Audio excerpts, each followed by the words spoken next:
রাধে রাধে। আজকের ভিডিওতে আমি আরও একটা সহজ আলপনা নিয়ে এসেছি। তার জন্য প্রথমে আমি একটা ফুল এঁকে নেব। ফুলের পাপড়িগুলো আঁকা কমপ্লিট হলেই পাপড়িগুলো ধরে বাইরের সাইডে একটা সার্কেল এঁকে নেব। এই সার্কেলটা আঁকার সময় একটু যত্ন করে আঁকতে হবে, যেন প্রপার একটা সার্কেল ফর্ম হয়, এবং এরপরে সুন্দরভাবে এগুলোকে ভরাট করে দিতে হবে। এরপর ভরাট করা হয়ে গেলে প্রয়োজনে দুটো একটা স্ট্রোক এক্সট্রা দিয়ে সার্কেলের যে শেপটা আছে সেটা ঠিক করে বানিয়ে নিতে হবে। এরপর সাইড থেকে দুটো লাইন এভাবে টেনে নেব। এই আলপনাটা আঁকার সময় আমি কোনো রাফ করে রাখিনি, কিন্তু আপনারা চাইলে আগের থেকে আপনারা রাফ করে রাখতে পারেন। আবারও লাইনের নিচের অংশটা ধরে এরকম ধরনের একটা লাইন দুই সাইডে টেনে নেব। আপনারা এই আলপনাটা খুব সহজেই মেঝেতে আঁকতে পারবেন।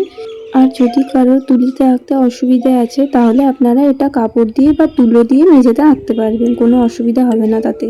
শুধুমাত্র একটু খেয়াল রাখবেন ভরাটের টাইমটা এবং লাইনগুলো আঁকার সময় যেন লাইনগুলো ঠিকঠাকভাবে আঁকা হয়। এই পোর্শনটা আঁকার সময় প্রথমে আউটলাইন এঁকে ভরাট করে নিতে হবে। দেখুন এখানে আমি প্রথমে আউটলাইন করে ভরাট করে দিলাম। এইভাবে অন্য সাইডেও লাইন টেনে নিয়ে ভরাট করে নিতে হবে।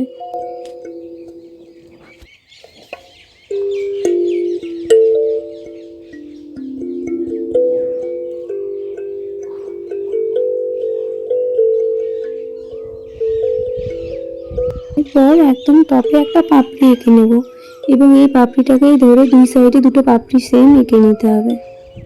এরপর নিচের এই অংশটাতে দুই সাইড থেকে দুটো স্ক্রোল অ্যাড করে দিতে হবে।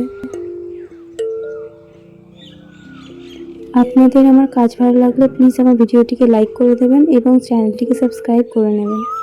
আমি আমার অলমোস্ট সমস্ত ভিডিওতেই আলপনাগুলিকে সহজভাবে আঁকার টিপস দিয়ে থাকি, আপনারা চাইলে সেগুলোকেই দেখতে পারেন।